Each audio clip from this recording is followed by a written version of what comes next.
Today we are going to talk about compound probabilities.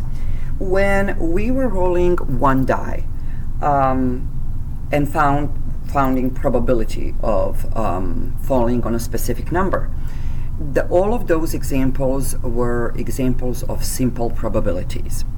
Now, today we are talking about what happens if we, for example, roll 2 dice or 3 dice. What is the probability that both or all 3 will fall on a specific number? Today specifically we will talk about independent events, because compound events can be both independent or dependent. Independent events are 2 events where the outcome of the first event does not affect the outcome of the second event. That would be example of rolling 2 dice, because how will the first one fall does not affect how will the second one fall. To find the probability of compound events, you can either use a sample space, or you can multiply the probabilities of each individual event together, which is much easier to do and faster. So we have a probability of both events happening, A and B, if we have 2, is equal to probability of the first one times the probability of the second one. So here are examples that we will look at. You roll 2 dice. What is the probability of getting 2 ones? What is the probability of both dice will fall on 1? So probability of falling 1 and 1, we can put both ones here. We can put 1, 1. I usually do that. So the probability that first one will fall on 1 is 1 out of 6, because there is only one side that has number 1 on it out of 6 total. Multiply that by the probability that the second one will fall on 1, which is again 1 out of 6. We multiply numerator by numerator, denominator by denominator, and we have 1/36. Now we can change that to a decimal or percent, but we can also just write it as a fraction. All of those would be equal to each other. B example, what is the probability of getting a 3 or a 5 on the first die and 4 on the second die? So we want probability of 3 or 5 on a first, 4 on a second. The probability that the first one will fall on 3 or 5 is 2 out of 6, because there is one side of a die that has 3 and one that has 5. That's a total of 2 out of 6 total sides.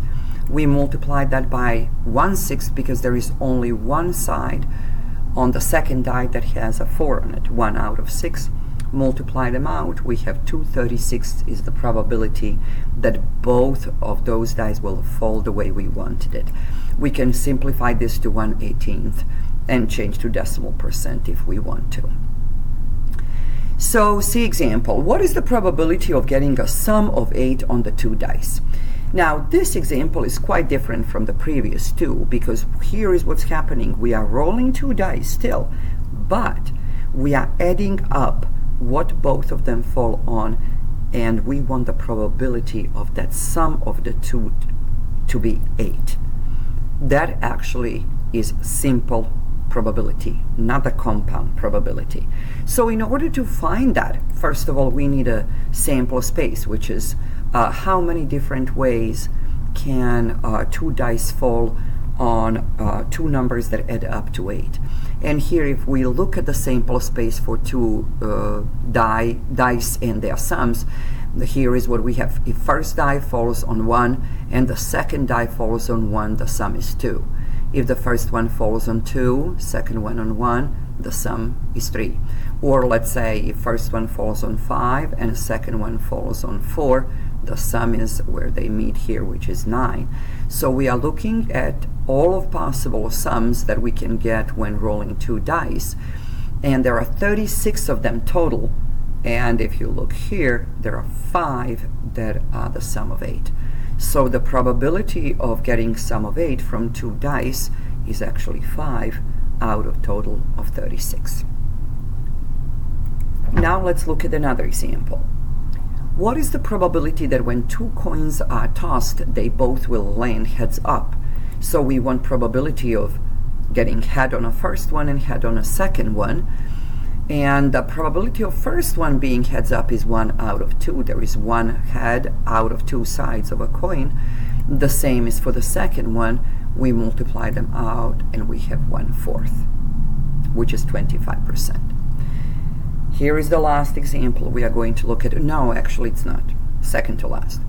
There are 7 green, 4 blue, and 3 red marbles in a bag.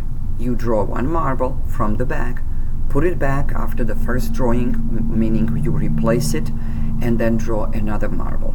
So keep in mind, you were taking 1 marble out, then you were putting that marble back into the bag and taking the second marble out. So what is the probability that both marbles are green? Probability that the first marble is green is how many greens do we have in a bag out of the total number of marbles in a bag, which is 14. So that would be 7 out of 14. Now when we put the first marble back, we still have absolutely the same number of marbles and colors that we had for the first draw. So the probability that the second one is green is also 7 out of 14. And because 7/14 is the same as 1/2, we can simplify it, and the other one is 1/2. We multiply them out, we have 1/4. So it's 25% that both are green. What is the probability that first is green and second is red? So probability green and red. Probability that first one is green is 7 out of 14, which is 1/2. And the probability that the second one is red is 3 red out of 14 total. We multiply them out and we have 3/28 is the probability that first is green, second red. Now here is the last example that we have. If your team has won 3 out of 7 games you played so far, what is the probability that you will win the next 2 played games? So the previous examples that we had were all theoretical probabilities. But compound probabilities apply to experimental probability as well, because this 4th example is related to observation and experiment, something that happened, and we are basing our prediction on that. So 3 out of 7 games they played so far were won. What about the next 2 games? So we want to find a probability that the next one is win, and then the following one is win. The first one will be based on what happened so far, 3 out of 7.